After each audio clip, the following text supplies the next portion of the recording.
Bem-vindos a mais um vídeo do canal. O vídeo de hoje eu vou falar sobre todos os livros que eu li no ano de 2021, que ao todo foram 55 livros que eu li. Vou fazer um comentário breve de cada um, o que eu gostei, quais foram meus favoritos. Não fiquem assustados também com o número de livros, 55 eu acho que é bastante, mas pra mim, na minha meta pessoal, particular, eu acho que sempre dá pra aumentar um pouquinho. Fora que eu estudo literatura, então, mesmo se eu não estudasse, tudo bem você ler 12 livros por ano, 5 livros por ano ou mais, 100 livros por ano, não importa a sua quantidade de leitura, o importante é você sempre estar lendo. Pense sempre nisso. Bom, sem mais delongas, agora vamos para o vídeo. Agora vamos falar dos livros que eu li e que me impactaram bastante, que entraram para minha lista de favoritos do ano. Vou fazer uma espécie de menção honrosa para Rangers, A Ordem dos Arqueiros, esse é o segundo livro, Pontes em Chamas. Foi o primeiro livro que eu li ano passado. É tão estranho falar que 2021 ano passado. Foi o primeiro livro que eu li e eu gostei bastante porque foi uma leitura muito fluida, foi uma leitura leve, como eu tava precisando, já que eu tava lendo muito livro teórico, muito livro didático, e isso tudo pro vestibular. E eu tava fazendo as leituras do vestibular, as leituras da FUVEST, então foi um ótimo intervalo entre alguns livros mais densos. Rangers vai contar sobre a história de um menino que se chama Will, que ele vai se tornar arqueiro porque ele não consegue entrar na escola de guerra, porque ele não é nenhum padrão de guerreiro. Nisso, o arqueiro mais temido desse reino vai treiná-lo, vai ser o tutor dele, e tudo isso a gente tem logo no primeiro livro. E já nesse segundo livro a gente tem as conclusões da guerra. Finalmente ela chegou para esse reino. O Will vai ter que tomar algumas decisões, ele vai ter que ir nas primeiras missões dele sem o mestre dele, e vai ser um aprendizado também para ele e para os amigos dele. Também aqui ele vai ficar afastado de pessoas que eram muito importantes, que estavam lá no primeiro livro. Não tem como falar dessa história sem dar spoiler do primeiro, então eu vou parar por aí, não vou falar mais nada desse livro. Só sei que é um infanto-juvenil maravilhoso, a escrita é muito fluida, e eu gosto muito como o John Flanagan, acho que é assim que pronuncia o nome dele, John Flanagan, ele não trata o seu leitor como se ele não soubesse ler, como se ele não tivesse a menor capacidade cognitiva para entender o que está acontecendo. Muito pelo contrário, ele trata o leitor dele à altura. Então, para qualquer idade esse livro vai ser perfeito, principalmente para quem quer voltar a ler ou quem quer começar a ler com mais frequência ou ler livros de fantasia também é perfeito. Agora, falando dos meus livros favoritos, uma das histórias que eu achei incrível, que eu li para faculdade, mas não foi o primeiro livro que eu li para faculdade, foi Édipo Rei. É uma tragédia de Sófocles, e eu acho que Édipo Rei dispensa até apresentação, porque todo mundo conhece, ao menos, ou já ouviu falar sobre o que se trata de Édipo. Foi predito pelo oráculo que Édipo mataria seu pai e casaria com a sua mãe. Isso foi predito aos pais de Édipo. E o que acontece? Eles se desfazem da criança. Ela é condenada à morte, porém o escravo... Preciso fazer uma errata rapidinho. Diante dessa sentença, um pastor que é convocado pelo rei para levar Édipo, que deveria ter os pés amarrados e deveria ser deixado pendurado numa árvore no monte até ser atacado pelas feras. Então, o pastor teve pena e desobedece essas ordens e leva o bebê para casa. Contudo, ele é pobre e a sua família é camponesa, não tem condições de criar Édipo, então acaba doando ele. Uma hora ele vai parar com Políbio, que é o rei de Corinto, e aí ele passa a ser criado e tratado como filho do rei e da rainha de Corinto. E é isso. O que era para ter matado ele não tem essa coragem, então deixa ele no ermo lá para ver o que acontecia, se as aves de rapina pegavam, os lobos, alguma coisa iria acontecer com a criança. Até que o povo de Corinto descobre aquela criança, então é levada para a família real, e a família real cuida de Édipo como seu próprio filho. E Édipo cresce sem saber quem ele é, as suas origens. Ele acredita que ele é de Corinto, ele acredita que seus pais são de Corinto. Nisso é predito para ele por um oráculo também que ele mataria seu pai e casaria com sua mãe. Ele foge de Corinto por causa dessa profecia, porque ele não quer ter assassina, só que é para onde ele vai? Para Tebas, que é a cidade natal dele. E no meio do caminho acontece tudo isso. É uma peça que, assim, gente, pra que spoiler? Ela tem, assim, mais de 2000 anos, então spoilers depois de 2000 anos não dá. É uma peça excelente, eu adorei demais, adorei saber os detalhes de alguns acontecimentos. E esses detalhes que eu tô falando no prelúdio não é dito na peça propriamente dito, mas sim na própria mitologia. Porque tinha um costume na época de se fazer peças de mitologias, principalmente tragédias, de coisas que já eram conhecidas. Então, para os gregos não tinha problema ter spoiler, porque todo mundo já conhecia a história de Édipo. No entanto, o que o espectador queria era saber como o tragediógrafo iria trazer essa peça para o público. E isso é o que tem também de mais interessante, e eu adoro demais as tragédias de Sófocles. Outra tragédia de Sófocles que eu gostei bastante de ter lido é Antígona. Eu li agora no segundo semestre. Eu li essa peça no segundo semestre de 2021 e amei muito, e foi uma tragédia que eu consegui, assim, ficar impactada a ponto de querer chorar. Eu não tenho palavras. Antígona é filha do Édipo, o Édipo que a gente estava falando agora, e a família toda de Tebas, assim, a família real, ela tem uma sina de desgraça que vai seguindo-se assim por todas as linhagens. E Antígona não é diferente.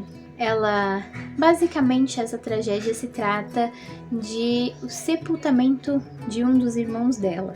Ela não é filha única, são 4 filhos que Édipo tem, como Jocasta, que era sua mãe.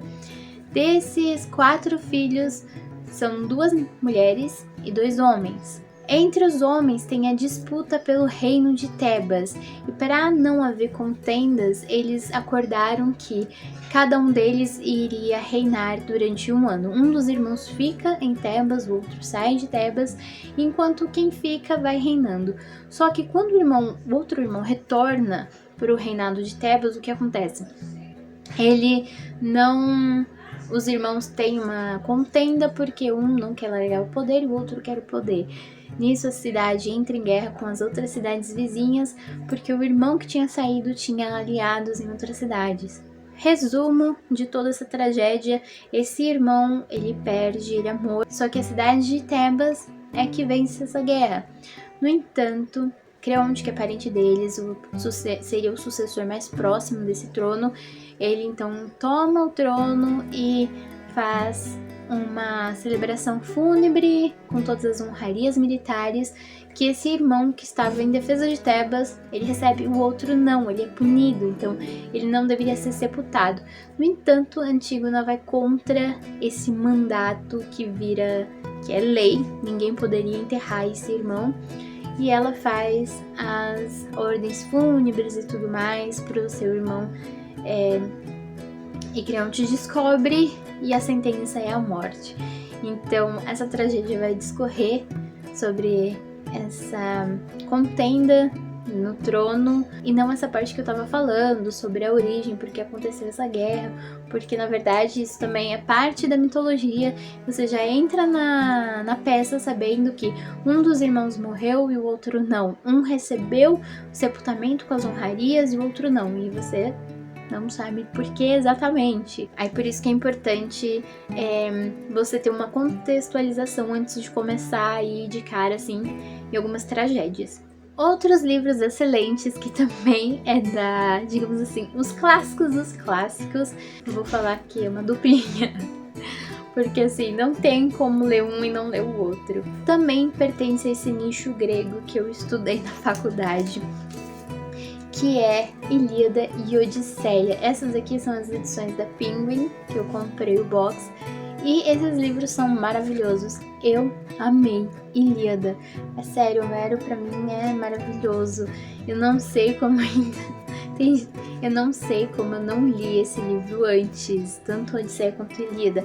Odisseia é muito mais fácil de ler do que Ilíada, porque é uma história de aventura. Muita coisa que você leu em Percy Jackson, você vai encontrar em Ilíada e ou em Odisseia. Esses livros são perfeitos, eu recomendo muito para vocês lerem. Não importa a idade que vocês tenham, o tempo que vocês levem.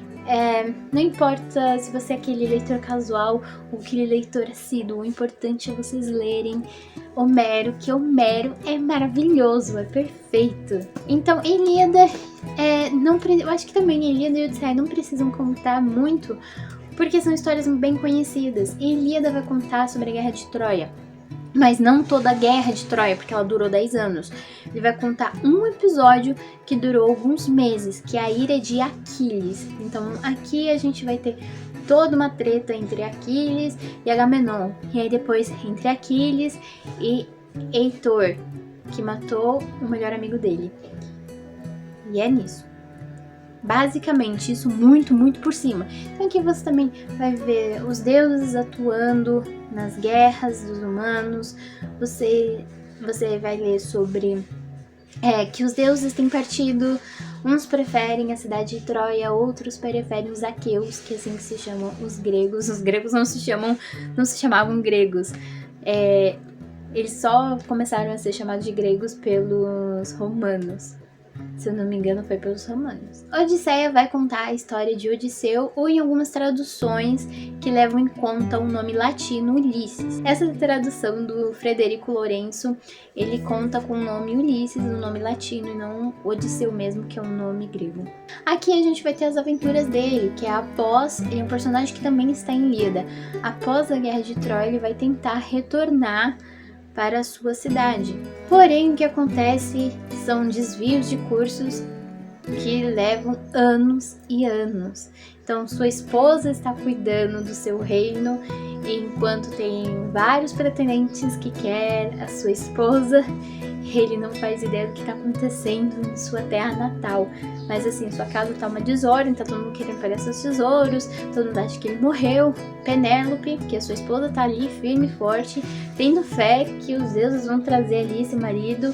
Mas assim, fala muito do sofrimento dela também, enquanto ela chora dia e noite por ele, etc. O que ela tá fazendo para não se casar, tem todos os pormenores. E também, obviamente, a gente vai ter os pormenores da aventura de Odisseu. A gente vai descobrir a gente vai acompanhar ele em várias empreitadas e coisas que dão super errado. E como ele é um personagem assim, é um personagem que é complexo. Eu acho que daria um vídeo só para discutir sobre Odisseia e sobre Ulisses. Ele é um personagem assim, que ele é um pouquinho chato, assim, um pouquinho, porque ele não é aquele personagem bom, 100% bom. Ele é arrogante, ele é orgulhoso, ele comete algumas falhas ao decorrer de suas jornadas, e assim vai. Eu acho que eu considero ele um pouquinho irritante, porque ele às vezes é muito, muito, muito orgulhoso. Como vocês podem ver, eu fiz bastante marcações, porque esse livro é perfeito. Eu reli vários cantos da Odisseia algumas vezes, então eu quase li esse livro umas 2, quase 3. E ainda pretendo ler mais ainda. Outro livro que foi meu favorito, e também nesse caso não é um texto épico, mas é um texto teatral, que é A Casa de Bonecas. Se eu não me engano, é um clássico norueguês. Eu achei isso super diferente, porque nunca tive contato com teatro ou literatura especificamente norueguesa, sem ser algum contemporâneo como A Garota das Laranjas. Ele é um livro norueguês. Essa peça vai mostrar o ponto de vista da protagonista, que ela é mãe muito jovem, ela tem que cuidar de um lar, só que ela é considerada fútil, porque ela cumpre seu papel social. Então, seu papel social mais voltado para a mulher que acata tudo, que é uma mulher mais voltada para o inocente. Então, coisas que são classificadas como de mulher. Não inclui estudos, leituras, essas coisas, mas sim a devoção pelo marido, o cuidado que ela tem pelos filhos, pela casa, a organização, essas coisas. E vai ter um momento que ela vai quebrar esse paradigma, é um momento muito surpreendente. Essa peça aqui, ela é muito antiga, se eu não me engano, ela é do século XIX. Se eu falar alguma besteira, talvez eu corrija na tela. Essa peça é do século XIX, então ele vai ter um final muito surpreendente. Eu não sei se é um spoiler ou não, mas assim, é tão surpreendente que ele foi proibido em muitos países, em muitos lugares, porque ele era contra os bons costumes e bons modos e desvirtuava as mulheres. Porque a protagonista, ela começa a se questionar com tudo. Começa a questionar a autoridade do pai dela, começa a questionar que a mulher, que ela e as mulheres não têm liberdade para fazer absolutamente nada, porque quando solteiras elas estão sob a tutela do pai ou do irmão mais velho e elas são como propriedade destes. Quando se casa, são propriedades do marido, estão sob a tutela e a ordem do marido. A mulher não tem nenhuma outra liberdade e essa peça quebra tudo isso e já traz assim umas coisas. E é o final dessa peça, porque assim, a partir ela tem como se fosse uma epifania, me lembrou um pouco de Clarice Lispector, que a Clarice Lispector ela traz isso, os personagens têm momentos de epifania, momentos de vislumbre da realidade, daquilo considerado fora da verdade individual, mas uma verdade mais, digamos assim, universal. Aquele momento que o leitor, nossa, isso aqui que é realidade, veja como é realidade, como conto amor. Mas enfim, eu fiz esse paralelo porque me lembrou um pouquinho, porque não vai ter um momento no meio da peça que a personagem vai ter esse momento de epifania e vai começar a se questionar, querer a sua liberdade e não mais o papel de mãe e não mais o papel de esposa. É basicamente sobre isso, mas assim, a peça é extraordinária, é incrível. Eu recomendo para todo mundo ler. Eu já fiz resenha no Instagram, já fiz resenha no blog, vai estar tudo aqui na descrição. É claro que eu não poderia esquecer desse livro que foi um dos meus favoritos e foi também uma das primeiras leituras eu li em janeiro de 2021, que é Drácula de Bram Stoker. Eu acho que ele nem precisa de apresentação, muito menos nessa edição belíssima e perfeita da Darkside, que é, nossa, tem texto de apoio, texto introdutório, tem muita coisa. Tem artigos também, tem outras resenhas de escritores famosos da época e como ele foi repercutido. Tem cenas de filmes clássicos que retratam Drácula. E pra mim esse livro é perfeito, essa história é muito boa, é perfeita e foi, assim, o meu favorito dessa pilha. Eu adorei todos aqui, mas ele, Odisseia e Ilíada, assim, e A Casa de Bonecas, é tudo. Vai contar a história do vampirão e só que não do ponto de vista dele. A criatura até aparece pouco e assim, momentos muito precisos. Eu acho que da cultura pop o que me se aproxima bastante assim do livro é a série que tá disponível na Netflix, que é Drácula. Eu acho que é uma série uma minissérie, na verdade. Tem 3 episódios, mas assim, episódios extensos de quase 2 horas cada um. E puxou bastante coisa, muita coisa do livro. E é muito legal vocês fazerem essa comparação, apesar de serem obras diferentes. E é um livro que eu recomendo pra todo mundo. Se você gosta de história de vampiro, você vai adorar Drácula. E eu acho que não tem muito o que falar dele, porque só a coisa mais surpreendente é que o nome do livro, da história, é Drácula. Você acha que ele vai ser protagonista, mas ele não é o protagonista. O protagonista é Van Helsing, é a Nina, é o John Hacker, o outro doutor lá, que eu já não lembro o nome dele. Todo mundo aqui vai falar um pouco, menos a própria criatura, então a gente não tem ponto de vista dela. É um livro epistolar, são personagens narrador. Então vai ser ou o artigo de jornal que a gente vai ler, ou a gente vai ler o próprio diário de cada personagem, bilhetes que eles deixam, alguma coisa do gênero. É um livro que não varia as edições dele. Eu tenho uma outra edição, que é essa aqui da minha irmã. E eu também tenho essa edição aqui, antiguinha, que eu comprei no Macebo. Não variou muito esses 2 livros. A tradução deles são muito boa. E também, ele é um livro em si, já é um livro um pouquinho assim, não é muito denso, mas assim, tem muito, muito detalhe. Ele é rico em detalhe, principalmente ambientação. Então, Bram Stoker vai ambientar muito bem aqui, principalmente quando ele pega no momento do John Hacker. John Hacker, ele é o personagem mais detalhista e eu acho que contrasta bastante com os outros nisso, que ele vai reparar as montanhas, ele vai reparar a temperatura, ele vai falar das sensações muito nitidamente, então fica uma coisa bem mais sinestésica, fica uma coisa mais sinestésica quando é o John Hacker narrando.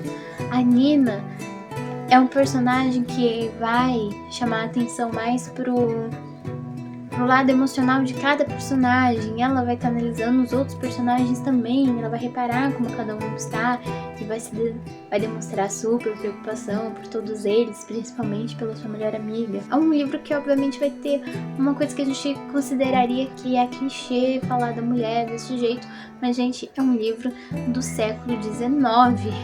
Não dá pra esperar que seja, nossa, aquela coisa assim, a personagem feminina, guerreira com a espada, não vai ser isso, hein?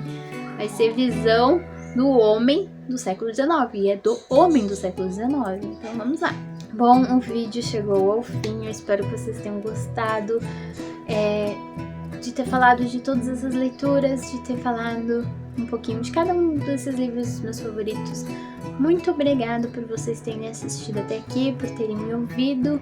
Um beijo e até o próximo vídeo.